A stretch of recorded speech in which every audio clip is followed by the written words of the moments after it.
This is coffee number 5. I'm your host, Lara Schmoisman.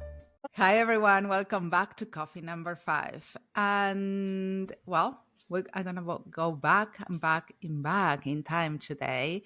My first love was radio, and here we are. But my second degree, and I don't know if you know this about me, is screenwriting, which I never thought it will come back to my life and help me so much. When I started working in marketing and digital, and I found myself trying to write copy for my clients, basically. I was like, okay, I can do that. And I start using my knowledge of how to build a character. And I realized a character, it wasn't the brand. The character actually was my consumer, which I didn't expect that.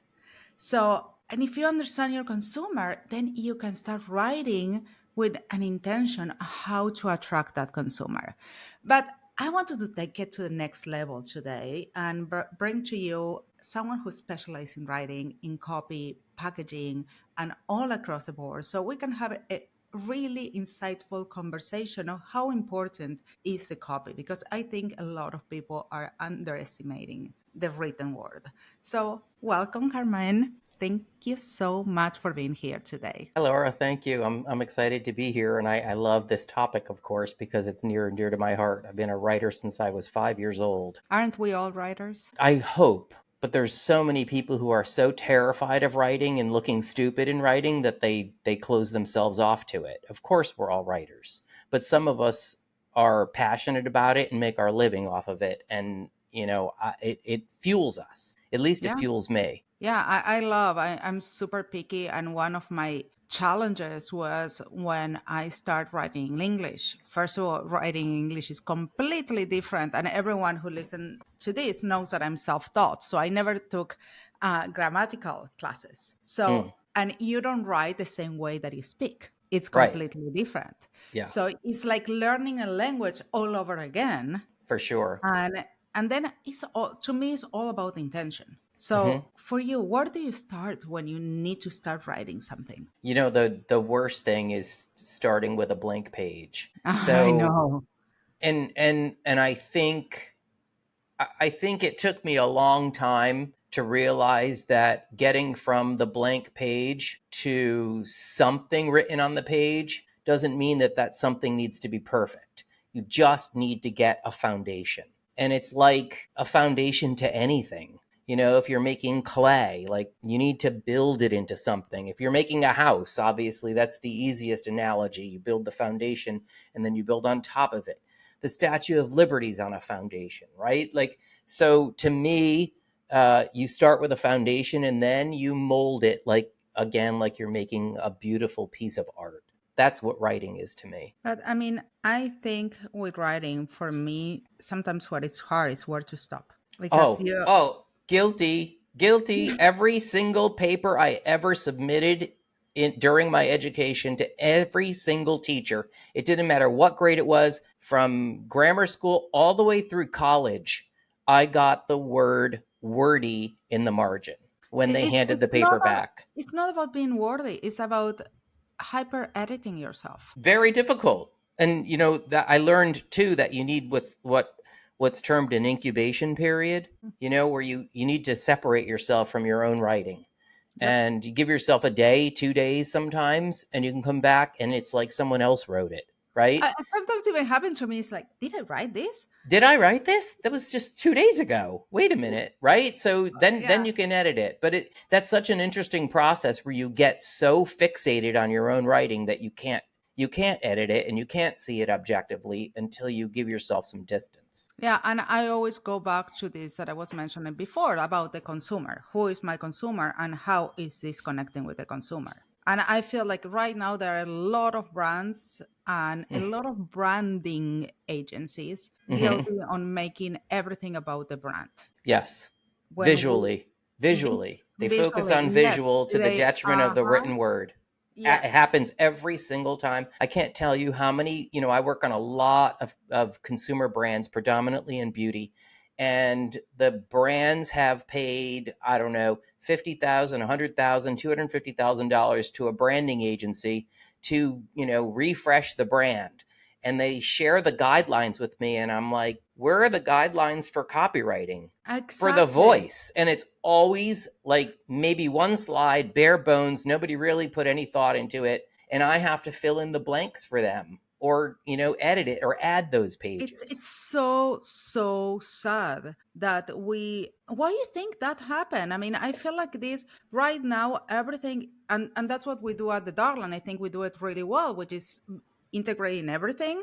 But right now I see that most agencies are becoming our growth or creative, which is copy mostly, or branding. Yeah. Why do you think that happens? I don't know. The business really has changed, and I understand the creative around branding is dynamic.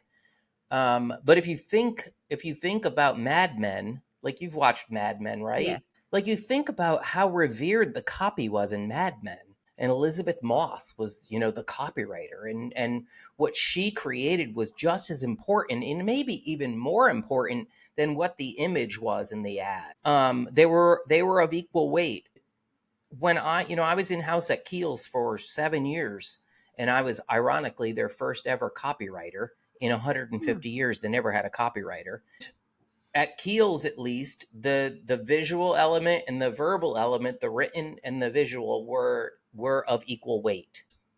I always really appreciated that, not just because I was the head of copy and I wanted to feel important, but because, to your point, it's important for the consumer that a brand is speaking to them, and not proverbially, but literally. Yeah. I mean, we do this all the time. Like, for example, email marketing. What is going to make you open an email? Not amazing graphics, just a subject line. A subject line, isn't that crazy? A 5-word subject line. Yeah. That makes you open. You'd think everybody would get that. That means everything. And I'm really big when I have to work on, I have multiple clients, and sometimes clients need me to write consumer emails. Yeah. And I'm really big on the synergy between the subject line and the preview header. That little line right below it. Absolutely. You can link those up and pair that up, and that's what you use to. Storytelling. Yeah, It's that's called exactly. storytelling. You lure the consumer in that way. But then you go into the email, and then that storytelling, the narrative needs to be continued. Yeah, But I look at every also, single one as an ad. Every single email should feel like an ad. but that's something also I talk to my design team all the time, a multimedia team. Guys, use the written word. They're giving you the clues of where to start with the design. You're not starting with a white canvas in Yes, design, true. because Yeah. you having the theme. They telling you, read, don't just slap pictures. And I feel like that's a lot of friends that come to me and they tell me email marketing doesn't work is because You're not working it right. you're not doing it right. Yeah, The same that if you tell me social media doesn't work, it's because you're not doing it right. for sure. You need to know the magic of each channel. Yeah, yeah, and they're distinct. Each is distinctive. Yeah. I have a question for you. This is Yes. going to be a little controversial. Okay. Do I you love use- controversy. If you follow my blog, I love Yes, controversy. I do. Let's talk about AI for a minute. Okay. And how is it changing the industry, and how it changed you? Well, I'll tell you, I don't know if you're familiar with, oh God, what's his name? The professor of branding at NYU. I'm really bad. Scott Galloway. Okay. And so, he does a technology podcast, a couple of them, in fact, but one of them is called Pivot.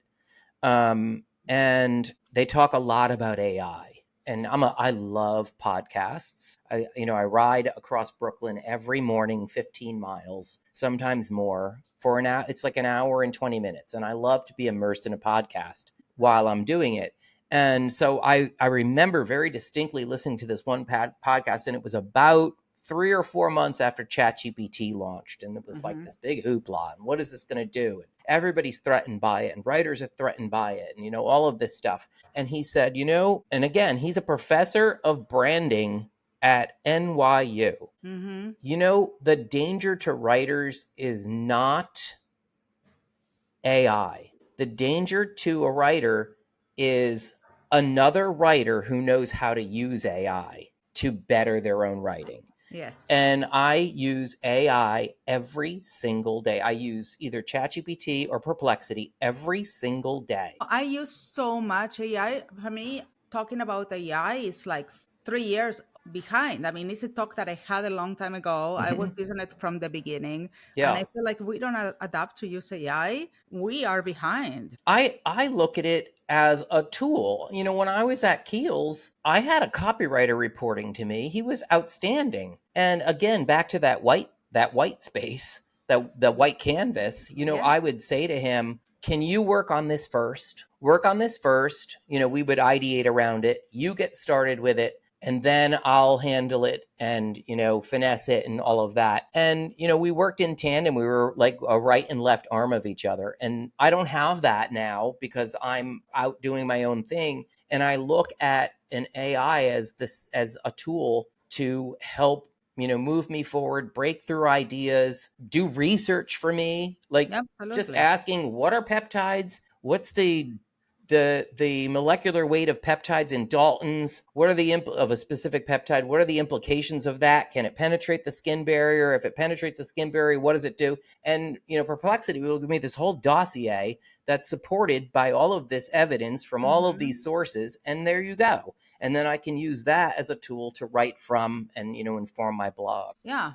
No, I mean, I use it all the time as well. Yeah. And I encourage my team to use it. I'm not Mm-hmm. afraid of AI. You shouldn't be. Yeah. I think you need to use it as a team player, as a team member. Yeah. Absolutely. That's exactly the way to look at it. So, what's the difference for you, Mm-hmm. and or not the difference? Because, for example, to me, when you're creating a narrative of um, a brand, and that's what you said before, and that's what worries me sometimes, that the branding, it has not written words, Mm-hmm. and so much, even what it goes into the packaging, is the brand voice. Yeah. So Absolutely. how do you connect the brand voice from a packaging perspective, website, email, and you make sure that it's omni-channel and the same voice works around in all platforms? Well, you probably will agree with me on this, and a lot of people will be like, "Of course he's going to say that," but you need to use the same writer for all of those things, I agree. right? Like it is very challenging for one particular writer to pick up the same cadence as another writer and carry it through all materials on a particular Well, campaign, or if you're doing brand identity, if they work on it in tandem, fine. But if you have I if you have think that, one writer I owning the think voice, I then think then you that get to that.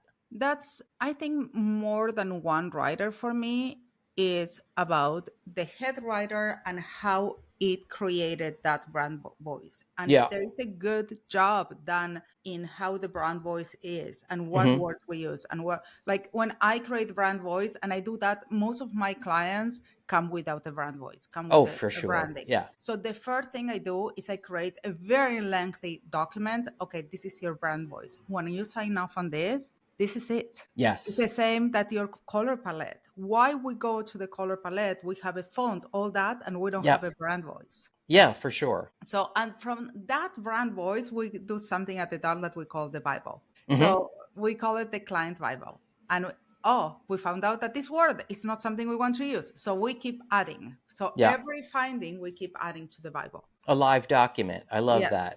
Yeah. Yes, because sometimes happens, and sometimes, like writers, we get carried away, and then we have the graphic designer that they say, "Hey, this is too long. How can we shorten Oh my God. I just went through that. it?" I just went Tell through me that with about a it. brand. I won't say who. Well, tell me about it. And actually, it's they're not sophisticated in brand voice, and they've never worked with an expert in brand voice before. And it's not unlike, honestly, the way Keels was when I first started, where again there was no copywriter for 150 years. Who was writing the copy? Everybody was writing the copy, Yeah. which is why the Keels brand voice was so quirky, which is fine, right? It was Hmm. organic that way. But there's just a lot of really fun feedback I get on the copy. We're working on packaging, and they don't one panel on the packaging is empty, and they are disturbed by that somehow. It's unsettling that a panel is empty. Can you write something for the panel? And I'm like, That, what? Just to fill the panel. Just write something to fill the yeah, no, panel. that's a must in graphic design to me, or packaging design. Learn Yeah, how to deal with the blanks. absolutely. And I said, well, how does that serve the consumer? Because you're asking the consumer who's standing in a Sephora picking this up, you're asking her to read the copy on that panel. Does she need to read the copy on that panel? There's copy on other panels that is more important for that product and for the brand itself. So it was just a fascinating exercise, right? Well, I have another thing that I do with my team, and anyone in my team will quote me when I say this, is content with intention. Yes. Every content has an intention. You cannot break down, put a big font, little font in when it's the same sentence. Hmm. I'm giving an intention with this message. You Yeah. cannot break the format, even if aesthetically is pleasing. Yeah.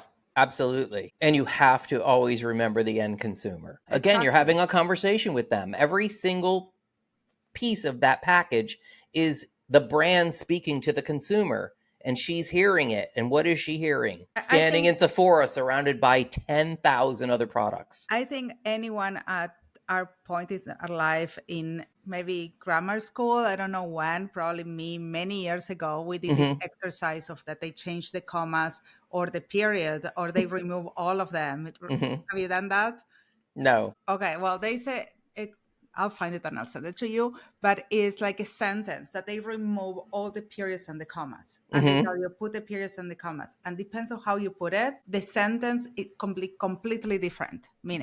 That is wild. I love that. You know, I'm studying Japanese, and the Oh, Japanese use very little punctuation, and they use no spaces in between words. The yeah. words all just run on. And interestingly, it's kind of the same thing. Like if you looked at English, you could read a sentence in English with no spaces between the words. Yeah, but our commas and everything give you intentions. In Yes, Spanish, even we have the accent that depends on where you use the accent on the word. on the word can Yeah. mean different things.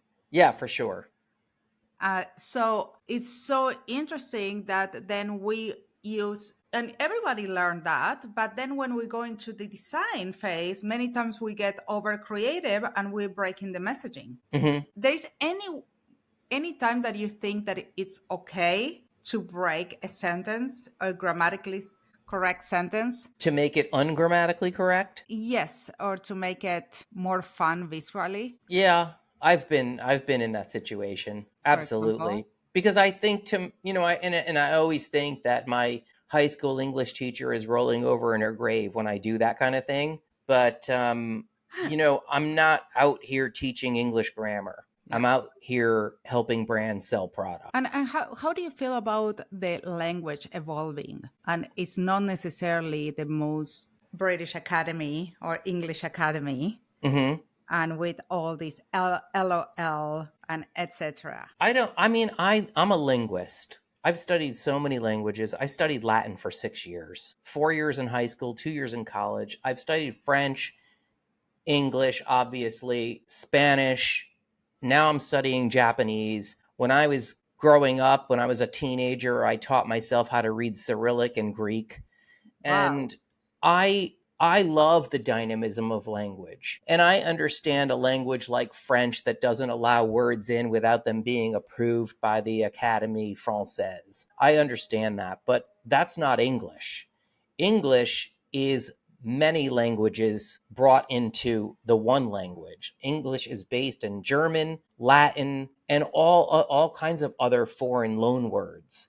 Yeah. And so English to me isn't a static language. I love that the English language is constantly evolving. Yeah, but it's very interesting. Like every time that I go back to Argentina or talking to friends in Argentina, I can tell you that there are new expressions Oh or yeah, that's great. that I don't understand what they mean. That's amazing. And I feel, oh my God, I don't speak the same language. That's And so amazing. I always say one of the hardest things for me to learn English was the humor. to understand the humor. Humor is the hardest thing to understand in any foreign language. I know. And Yeah, I can say that you can only understand a language when you can laugh in that language. absolutely. I remember the first time I told a joke in a foreign language. It was in French class in college, and it was the first time I ever told a joke in another language outside of English, and I was so proud of myself I because know. I understood that. Like, that's the hardest thing to do, because it's about stretching the language itself Not only into a stretching it, place where you really need to understand the nuances of a language in order to do that. not only the nuances, you need to understand the culture and what the culture Yeah, laughs about. absolutely. Well, the language is a reflection of the culture, right? Yeah. And you Like, know what's so interesting about studying Japanese? When you study Japanese and you're studying in a school setting, that Japanese you're learning is not the Japanese you're going to listen to in a TV show, particularly a reality show. hmm, And I only discovered that, I thought, oh, a lot of people learn languages by watching TV. So let me reinforce what I've learned in Japanese class by watching reality TV in Japan, from Japan. mhm. And they were speaking something completely different. I could barely understand 1%. Like, it was like every couple minutes I would understand something they said. Yeah, I And think it's the same for Chinese. It's that depends of how yes, you say things is completely different. yes, depending on the situation and who you're with, and Hmm. there's different like hierarchies to the Yes. language. Yeah.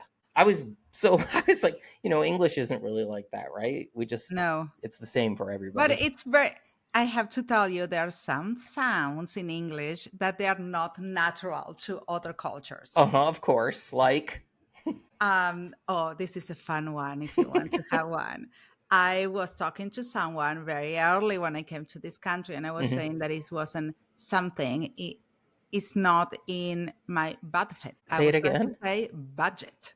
Oh, Budget. The j oh, is right. not The a j, natural, yeah, it's right. not a natural sound. And the person thought I was telling him there was a bad head. Yeah, I thought you said butthead too. Yeah. So I stopped as well. Like, what? Yes. Butthead? Exactly. Yeah. Or That's wild. the word focus could be very interesting if you don't say. Totally. You really need to stress the Oh, yeah. focus. Yes. Yeah. Yeah. Those are very interesting ones. Yeah. That's cool. Language is amazing. It is amazing, and it's amazing to be able to play with the language. Yeah. I'll tell you, the best thing that I ever did to inform my writing in English as a copywriter was to teach English to foreign students. When Mm. I was in LA, I taught ESL, and most of my students were Japanese. And it taught me, because I had to explain so many things that I never had to think of before. It was the same for me. I mean, I started working in digital marketing so Mhm. early on that wasn't basically no digital marketing. There was dial Right. up. Right. And teaching to my students at Cal Poly digital marketing was okay, how to think, how to explain this, Hmm. and for them to understand it. So you become to start thinking deeper about Yeah. what you do and how you do it. Yes, the craziest thing. Of course, I know now because I'm studying Japanese now for 2.5 years. The craziest thing was getting them to understand why and when to use a, and the, because Mm-hmm. they don't. Those three, that concept No, really and doesn't exist in Japanese. on, at, Oh those yeah, are of course. those All are all different. all prepositions. All prepositions are hard, and I think they're Yeah, hard in in Spanish. They're hard too. they're hard in every language, but the Japanese at least have at and on and of. They have those, but they don't have an equivalent for a, and the. And Mm. when you talk about in English, I had an apple. The apple was rotten. Or I ate an apple. The apple was rotten. Like, for me to have to explain to them why all of a sudden I changed from using an to the, it was so befuddling. I'd never thought about why you do Well, that. but You it's just the do it. same in Spanish, and we're making this a linguistic We are. podcast. Yeah, But it's it's true. like, how old are you? Hmm. And in Spanish is how many years you have, Yes. which is very interesting. But let's go back to Go back. our life and We our professional life. digressed. We Yes. digressed. It's So okay. let's talk for a minute about something very interesting that in our world, we call it direct response, Mm-hmm. which to me is a skill. Not every writer has this skill. Mm-hmm. What is direct response? I don't know. I've never worked in direct response marketing. Well, Is that what you mean? it's direct response writings mostly. Yeah. It's like communication through our channels that is going to create an action. Okay. Like when you do email marketing, you write direct response. Correct. Yes. So you're doing it already. Yes, I'm doing it already, but I just don't use the language for it. Yes. So SMS marketing is a completely different skill. Oh, completely. Yeah. Yes. And it's a skill that I think that not a lot of people are, and this is a whole new term. It's been around only for a few years, but it's necessary because we need to use different tools and different elements. Like we were talking, subject line, preview line. You need to know all those elements where the CTA is going to go. In the case that you're writing ads, you need to be writing, who are you writing the ad for what platform? You need to implement all these technical elements into writing. Yeah. So SMS is fascinating to me. Because I mean, I'm a consumer, right? And when a brand texts me, I'm like, oh God, what? Right? And I think most consumers, when I write an SMS for a brand, I think most consumers are thinking the same thing. But hopefully enough of them are receptive to it. Well, and I realize I've opted in. I think we know too much. I think so too. That's so true. Too much to be a typical consumer. That's the reason why I don't have my own skincare brand. I know too much. Exactly. And I wish I knew that before. But anyway, the question is, it's fun because if you're like me, I subscribe to everything because I want to see what other people Me too. Yeah, that's true. I think we get a lot more messages than normal people. You might. So I'm hoping I'm not horrifying anybody then, ruining their day. Oh God, that brand again. Yeah, no, I mean, we love you all, you guys. Well, Carmine, thank you so much for having coffee with me. This was really, really fun. And I hope you guys out there, I'm sure they have a good time with us. Thank you, Lara. And to you out there, I will see you next week with more coffee number 5. Find everything you need at larashmoisman.com or in the episode notes right below. Don't forget to subscribe. It was so good to have you here today. See you next time. Catch you on the flip side. Ciao, ciao.